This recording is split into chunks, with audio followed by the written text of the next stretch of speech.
The CCP is a very long arm, and we don't have any of the weaponization that you have here over in the UK or certainly in Europe. But the power of the CCP and the fear they have of you speaking up and calling out the corruption, the human rights abuses which happen there all the time. And I've watched what has happened to Miles.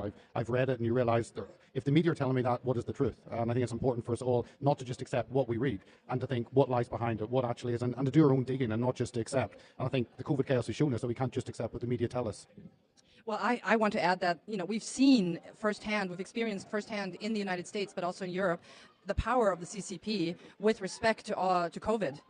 All the restrictions, the lockdowns, everything else, that came directly from the CCP. We know that for a fact. We wouldn't have had lockdowns if it weren't for the CCP. So we're directly affected. We Westerners are directly affected. So the only thing we can do is we can join you and say the CCP has to go, because it's not just about China and Chinese dissidents, but it's also about us here in the West.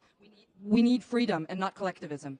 Absolutely. One of the slogans that we've promoted here at CPAC is the CCP lies and Americans die. And I think that it rings very true, unfortunately, for a lot of people. So let's see, I think one of the other prominent examples that we bring about when promoting the cause is the guilty plea of a man named George Higginbotham, who was an attorney at the Department of Justice at the time, who he took tens of millions of dollars to help send Mr. Miles Guo back to China, which would obviously not be safe for the leader and founder of the freedom-loving movement of the Chinese people around the world.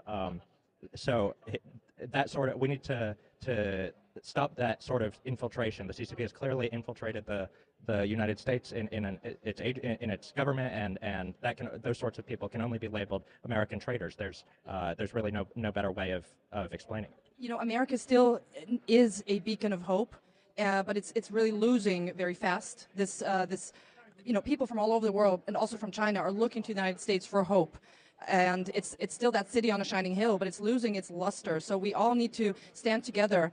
America needs to be a strong America, and it must not cooperate with evil governments and evil entities like the CCP.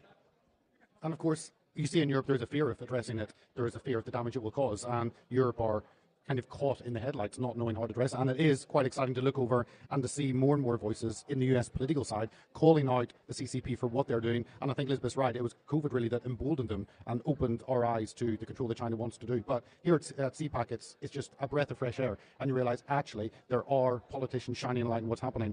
And our hope, I think, is that boldness goes over to Europe. And the European politicians grasp that and they realize opposing the CCP means you're supporting your people, you're supporting your industries, you're supporting your nations, and that's a positive thing.